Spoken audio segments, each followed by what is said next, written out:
Hi వర్స్ welcome to our channel. ప్రస్తుతం మనతో పాటు దాము బాలాజీ గారు సీనియర్ జర్నలిస్ట్ ఉన్నారు. వారితో ఒకసారి మాట్లాడదాం.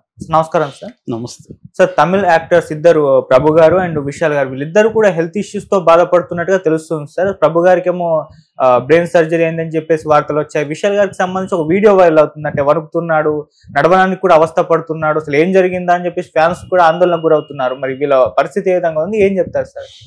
ఇప్పుడు తమిళ ఇండస్ట్రీలో ఇద్దరు ప్రభు అంటే శివాజీ గణేషన్ కొడుకు. మనకు కూడా తెలుసు, ఆయన చిన్నతంబి, చంద్రముఖి, తర్వాత పొన్నియిన్ సెల్వం ఈ సినిమాలంతా కూడా ఈ మధ్య యాక్ట్ చేశాడు. Present good bad ugly Ajith హీరోగా వస్తున్న ఆ సినిమాలో ఈయన అపేర్ అవుతున్నాడు. So 80s 90s very popular హీరోగా ఉన్నాడు. దాని తర్వాత ఆయన ముఖ్యంగా ఘర్షణ, అప్పట్లో తమిళ్ మణిరత్నం ఘర్షణలో వెరీ పాపులర్ అనమాట, మిడ్ 80s. సో దాని తర్వాత ఆయన క్యారెక్టర్ ఆర్టిస్ట్గా సెటిల్ అయ్యాడు. అలాగే తెలుగు సినిమాల్లో కూడా ఆయన చేశాడు. సో ఆయనకి బ్రెయిన్ సర్జరీ అయిందని చెప్తున్నారు. యాక్చువల్గా ఆయనకి అది మామూలుగా ఫీవర్ అండ్ హెడేక్తో హాస్పిటల్లో జాయిన్ అయ్యాడు. జాయిన్ అయినాక వాళ్ళు కొన్ని టెస్టులు చేసినాక అతనికి బ్రెయిన్లో, అంటే మిడిల్ సెరెబ్రల్ ఆర్టరీ అంటారు, అంటే బ్రెయిన్లో మధ్యలో ఒక బ్లడ్ని తీసుకెళ్లే ఒక చిన్న పైప్ లాంటిది ఆర్టరీ ఉంది. అది బల్జ్ అయిపోయింది అనమాట, అంటే ఉబ్బిపోయి బ్లడ్ వెళ్ళట్లేదు. దాన్ని బెలూనింగ్ అంటారు అనమాట. అట్లాంటి బెలూనింగ్ జరిగింది. అదేంటంటే ఆర్టరీ, దాని bifurcation of the middle cerebral artery అంటారు.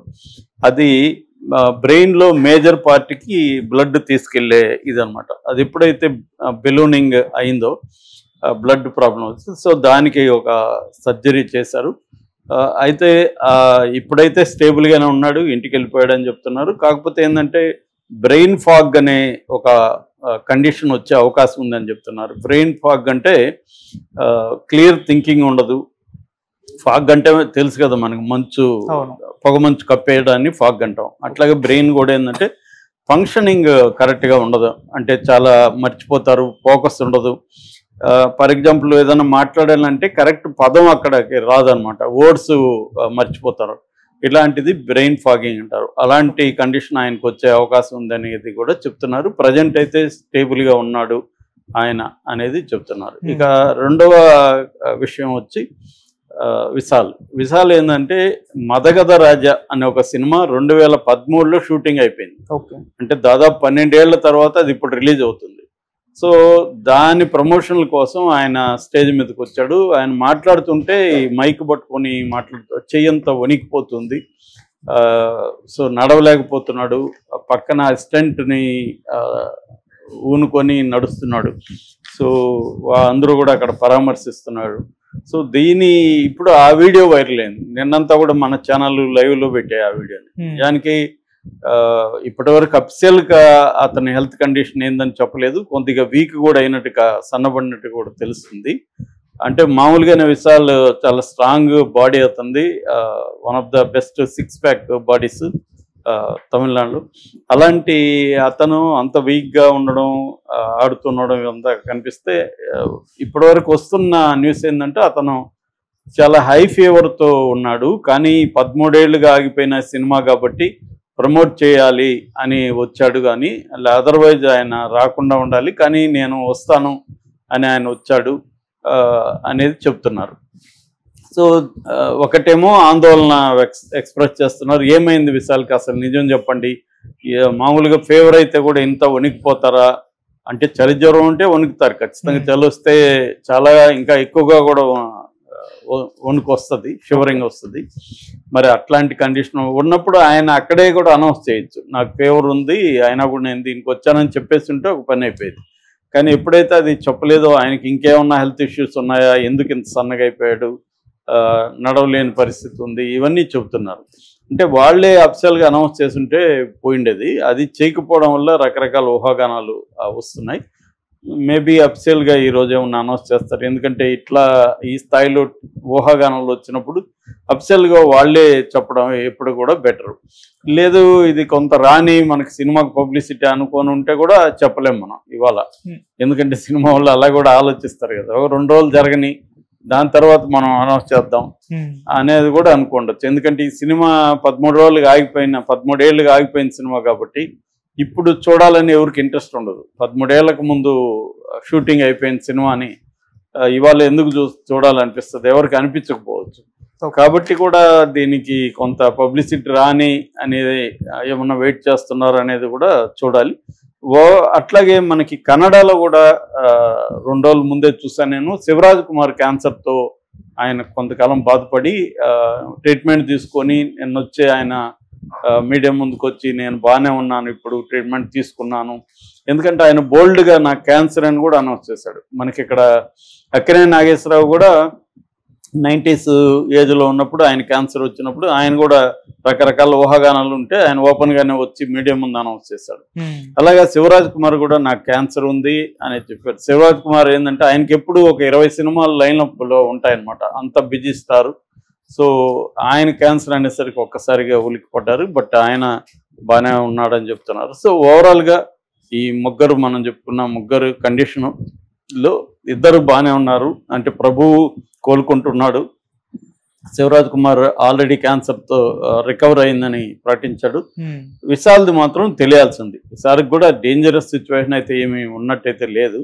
ఉంటే ఈ పాటికి తమిళ మీడియా ఏదో ఒక రకంగా రాసేది.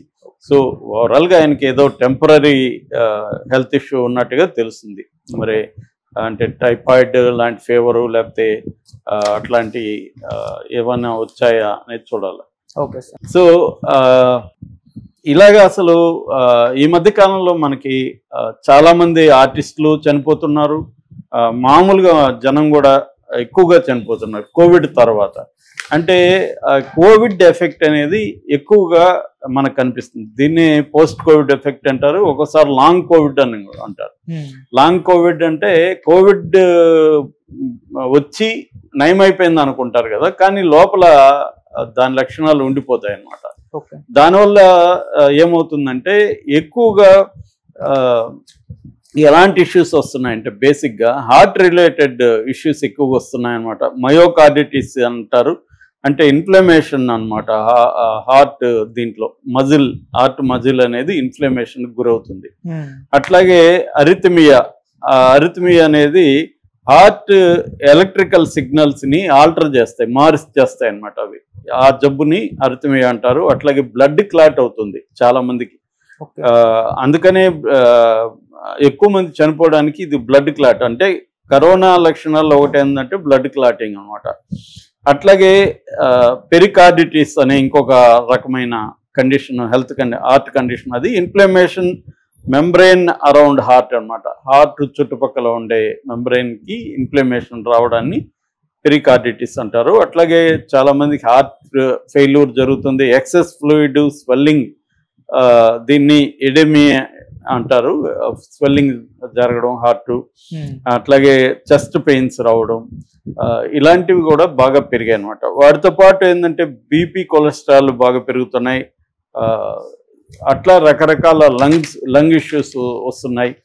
ఇలాగా చాలా మంది ఏంటంటే ముఖ్యంగా 40+ వాళ్ళు ఈ డాక్టర్ల దగ్గరికి రెగ్యులర్గా వెళ్ళి చెకప్ చేయించుకోవడం, ముఖ్యంగా బీపీ, షుగర్ ఉన్నప్పుడు, లేకపోతే ఏదన్నా లంగ్ ఇష్యూస్ ఆల్రెడీ మనకు ఉన్నప్పుడు ఇంకా వల్నరబుల్ అవుతాం అనమాట. అందుకని డాక్టర్లు ఏం చెప్తున్నారంటే, ఒకటి ఫిజికల్ ఎక్సర్సైజెస్ ఎక్కువ చేయకూడదు, లిమిటెడ్గా చేయాలి. అంటే ఏజ్ని మన హెల్త్ కండిషన్ దృష్టిలో పెట్టుకొని వాకింగ్ కానీ మిగతావి కానీ. చాలామంది ఏంటంటే చేసేటప్పుడు ఎక్కువ ఉత్సాహం ఉంటుంది ఫిజికల్ ఎక్సర్సైజ్, అందుకని విపరీతంగా చాలామంది జిమ్ముల్లో ఈ మధ్య చనిపోవడానికి అదే కారణం.